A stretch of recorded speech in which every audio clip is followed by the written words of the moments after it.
Hello et bienvenue dans ce nouveau podcast. Aujourd'hui, je suis ravie de venir vous parler du fait que changer son mindset par rapport à la nourriture, parfois ça ne suffit pas à stopper les compulsions alimentaires. Et je vais vous expliquer pourquoi, quel mécanisme et qu'est-ce qui se passe dessous et comment surtout changer ça. Donc comme vous l'avez probablement déjà beaucoup vu et entendu dans les programmes de guérison des compulsions alimentaires, de guérison justement du rapport à la nourriture, c'est très important de changer sa façon de penser par rapport à la nourriture. Et ça, je le nie pas, c'est vraiment un step très important, c'est vraiment une étape qui est indispensable à la transformation vis-à-vis des compulsions alimentaires. Toutefois, il y a une chose à prendre en compte, c'est que ça ne suffit pas. D'ailleurs, il m'est arrivé à moi aussi de savoir exactement comment je dois changer mes pensées pour que mon rapport à la nourriture change, mais que ça ne suffise pas, que j'ai beau me répéter ou essayer de me faire croire que je me permets de manger et en fait au fond c'est pas du tout ce qui se passe et on a beau se le répéter, tant que c'est pas ancré dans l'inconscient et dans le corps, malheureusement ça ne fonctionne pas. Tant qu'avec sa tête on se dit oui j'ai le droit de manger, mais qu'au fond on n'y croit pas, malheureusement ça ne change rien. Notre rapport à la nourriture ne change pas, notre comportement avec la nourriture ne change pas non plus. En fait, ce que j'ai pu identifier grâce à mon propre parcours et grâce au fait que je me suis formée à différentes thérapies, c'est que quand on se dit quelque chose avec notre tête, c'est bien, mais il y a une chose très importante et qu'on a tendance à négliger et à laquelle on ne pense pas, c'est qu'il faut passer par le corps. On est vraiment un être complet, on a un esprit, un corps, des émotions. Bref, on est un ensemble qu'il faut prendre en compte dans son ensemble. On ne peut pas juste traiter une seule chose et que ça change tout le reste. C'est important d'imbriquer en fait toutes ces facettes de notre être pour que ça puisse fonctionner. Si on essaie de faire quelque chose avec nos têtes mais que dans le corps c'est pas ok et donc qu'on ne le ressent pas et donc que nos émotions ne sont pas alignées avec ça, ça va pas fonctionner, ça suffit pas. Dans ma méthode pour libérer des compulsions alimentaires, j'utilise énormément le rapport au corps. En fait, ce que je fais, c'est que je mets les personnes dans une sorte de visualisation au moment de manger et en fait, on va aller interroger l'inconscient. Mais en fait, l'inconscient, on peut l'interroger par le biais des sensations du corps. En fait, par le biais des sensations du corps, on va avoir des images, on va avoir un langage, un dialogue avec notre inconscient. Et ce dialogue avec l'inconscient, il va nous donner des informations auxquelles on n'aurait même pas pensé. En réalité, quand les personnes elles viennent faire un suivi avec moi, elles ont parfois une idée vague de ce qui pourrait faire qu'elles se sont mises à trop manger ou qu'elles ont eu des compulsions alimentaires. Mais en réalité, quand on commence à aller dans le corps, dans l'inconscient, on ne va pas chercher avec la tête, on ne sait pas les infos, on attend de voir ce que l'inconscient nous donne comme info. Et franchement, dans le 100% des cas, les personnes tombent sur des choses, des infos, des ressentis, des choses dont elles n'auraient pas pensé, auxquelles elles n'auraient pas pensé. Parfois, ça peut même être juste un souvenir à l'école d'une personne qui lui a dit telle chose à tel moment. Ça paraît pourtant anodin à y repenser comme ça, mais si l'inconscient le ressort et que le souvenir est toujours là et qu'il y a une sensation dans le corps liée à ça, ça veut dire que l'émotion reliée à cet événement n'a pas été relâchée. Et tant que cette émotion n'a pas été relâchée, c'est ce qui fait que ça maintient des comportements qu'on ne veut pas, tels que les compulsions alimentaires, typiquement dans notre cas. Qu'on soit d'accord, le but c'est pas d'aller ressasser en permanence les trucs du passé, de pleurer sur notre passé, de rester toujours sur des trucs tristes ou déprimants. C'est justement de se dire ok, bon mon corps, là il y a un truc qui joue pas, à quel endroit? Ok, qu'est-ce que je ressens? Ok, cette sensation, qu'est-ce qu'elle a à me communiquer? Ok, une fois que j'ai vu ce que c'est, j'accepte de la ressentir, je la laisse passer par mon corps et hop, ça fait le nettoyage. Et on va comme ça de sensation en sensation. Parce qu'en fait, chaque sensation en cache une autre. C'est comme les couches de l'oignon. Quand on fait un travail sur soi, on réalise assez rapidement qu'en fait, on va vraiment couche par couche. Mais au départ, c'est un peu des masques, c'est des choses un peu plus légères, on va dire, qu'on peut plus facilement intégrer, digérer. Et plus on fait ce travail sur nous, plus on va arriver à des choses qui sont plus lourdes, émotionnellement plus lourdes à digérer, qui sont ancrées dans le corps un peu plus profondément. Mais du coup, le nettoyage se fait parce qu'en fait, vu qu'on a déjà nettoyé les couches supérieures, on est apte à atteindre les couches un peu plus profondes et surtout, on est prête à digérer ce qu'on va y trouver en fait. On est prête à accepter, à accueillir parce qu'on a déjà fait ce processus avec d'autres émotions qui sont peut-être un peu moins lourdes que celles qu'on va trouver en dessous. Souvent aussi, c'est ce qui fait que beaucoup de personnes veulent se sortir des compulsions alimentaires, elles ont envie de s'en sortir. Je vois énormément de gens, même de mes proches, qui viennent vers moi, qui me disent « Oh, j'ai vraiment envie de m'en sortir, j'ai envie que ça s'arrête. » Bien entendu, c'est une grande souffrance. Mais pour autant, on a beau le vouloir, parfois on n'a pas cet élan, on n'a pas ce truc qui fait qu'on y va. Parce que simplement, inconsciemment, les personnes qui viennent me voir, elles savent, elles sont prêtes à faire ce travail sur elles.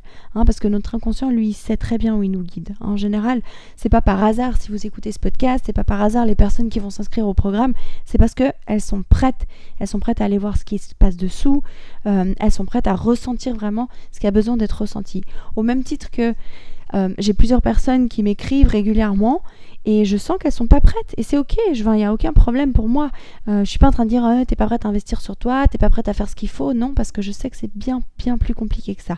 Il se passe beaucoup de choses en nous, dans notre inconscient, il y a beaucoup de peur, il y a beaucoup de choses qu'on va devoir affronter, il y a beaucoup de choses qu'on va devoir changer dans notre vie aussi. Et ça, même si consciemment on ne le sait pas, au fond de nous, on le pressent. Notre inconscient, lui, le sait. Et tant qu'on n'est pas encore prête à digérer tout ça, simplement, on ne se met pas dans le processus. Donc effectivement, se guérir des compulsions alimentaires, se sortir de tout ça, ça demande quand même un certain courage d'aller affronter ce qui se passe dans nos émotions. Après, n'ayez pas peur non plus, c'est faisable, tout le monde peut le faire. Voilà, ça demande d'aller. Et une fois, comme toujours, ça fait toujours peur tant qu'on est à l'extérieur du processus.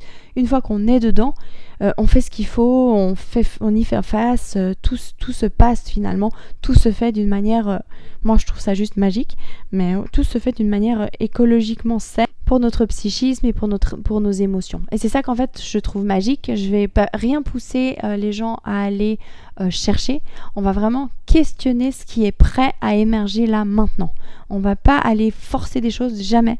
On laisse cette écologie interne se faire d'elle-même. On va juste, ok, qu'est-ce que je ressens à tel moment? Pourquoi je réagis comme ça? Ok, qu'est-ce que ça vient me raconter? J'accepte les émotions qui en ressortent et je les laisse s'en aller. Les prises de conscience, je prends le temps de les digérer et ensuite on passe à la couche suivante et à la couche suivante. Et ensuite, comme par magie, c'est pas de la magie, mais tout d'un coup, nos comportements avec la nourriture vont se calmer alors que finalement, on n'a pas vraiment travaillé sur la nourriture, on a travaillé sur les émotions et ce qui se passait sous ces comportements alimentaires. Et dans ma manière de procéder dans mes programmes, je le fais pas sur le moment. Le but, c'est pas j'ai envie de manger et de m'en empêcher. De toute façon, comme vous avez pu le constater, j'imagine, quand on a une compulsion alimentaire, ça sert à rien de lutter. De toute façon, au bout d'un moment, on va finir par manger. Et puis, plus on lutte, plus on va manger. Donc, autant se laisser pleinement manger, se dire, bon, tu sais quoi, mange, tu arrêteras quand tu arrêteras. Et ça s'arrête beaucoup plus facilement. Et ensuite, on revient dessus dans un moment calme. Et à ce moment-là, on peut aller relâcher les émotions, les tensions dans le corps qui ont fait qu'on a mangé démesurément. Et plus on lâche ces tensions et ces émotions, plus justement ces comportements, ces compulsions alimentaires, elles vont s'arrêter d'elles-mêmes. Voilà, donc ce que j'aimerais que vous reteniez de ce podcast, c'est que effectivement c'est très important de changer son mindset, donc sa manière de penser vis-à-vis de la nourriture, d'aborder la nourriture. Mais c'est très important aussi de relâcher ce qui est dans le corps, les tensions qui sont dans le corps et d'aller questionner l'inconscient pour savoir qu'est-ce qui fait qu'on a besoin de manger comme ça démesurément. Qu'est-ce qui a besoin d'être changé dans notre vie, qu'est-ce qui a besoin d'être entendu. Et quand on passe par là et qu'on fait cette reprogrammation par le corps, alors à ce moment-là, on peut effectivement changer nos pensées et là, ça prend. C'est vraiment de sentir ce clic à l'intérieur quand on se dit quelque chose. Des fois, vous pouvez voir, vous répétez des trucs en boucle, mais vous n'y croyez pas. Alors que le but, c'est de vous dire une phrase, mais quand vous dites cette phrase, ça résonne en vous. Vous sentez que, hop, ça a cliqué et il se passe quelque chose, il y a un changement qui se met en route. Donc pas de panique si vous vous dites oui, on m'a déjà dit de changer mon mindset, mais ça ne change pas parce que vous n'êtes pas passé par le corps. Vraiment, j'accompagne aussi d'autres personnes, pas forcément pour les compulsions alimentaires, pour plein d'autres situations, vu que je me suis formée à la MLC, au Reiki, donc je travaille vraiment sur plein d'autres domaines avec les personnes. La plupart du temps, quand les personnes me disent oui, mais j'ai déjà fait tant d'années de thérapie, j'ai déjà testé plein de méthodes différentes et ça n'a rien changé. Moi, quand une personne me dit ça, la seule chose que j'entends et que je vois, c'est que simplement, toutes les méthodes par lesquelles elle est passée ne lui ont pas fait passer par le corps. Ou les personnes, peut-être avec qui elle a bossé, je ne sais pas, ne lui ont pas fait passer par le corps. Quand on ne libère pas les émotions qui sont logées dans le corps, ça ne change pas, on ne libère pas. En réalité, quand ça se libère vraiment, on le sent parce que ça passe par le corps. Parfois, ça peut faire mal, parfois c'est extrêmement désagréable, on peut passer par des moments difficiles ou pas, c'est pas obligé, qu'on soit d'accord, mais c'est pas très confortable en général. Donc tant qu'on n'a pas osé dépasser ces moments où c'est inconfortable et qu'on reste dans ce côté confortable, on a beau faire 20 000 thérapies, ça ne change pas. Et c'est important que ça passe par le corps et que ce soit réellement libéré. Et on le sent dans le corps quand ça circule et quand c'est libéré. il y a un mieux-être de manière générale, il y a des tensions qui s'en vont, des douleurs corporelles qui s'en vont, on respire mieux, bref, il y a beaucoup de choses, on n'a plus de compulsions alimentaires, beaucoup de symptômes comme ça qui s'en vont parce qu'en fait, ce qui a besoin d'être libéré l'est finalement. Ce qui a besoin d'être entendu dans le corps est entendu et du coup, les tensions s'en vont et on peut vivre beaucoup plus légèrement, beaucoup mieux.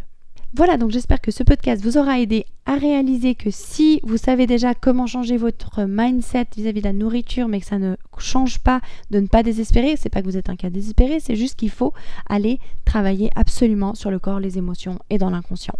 Si ça vous parle et si vous voulez aller plus loin, que vous avez besoin d'aide pour ça, je vous mets les liens en dessous de ce podcast.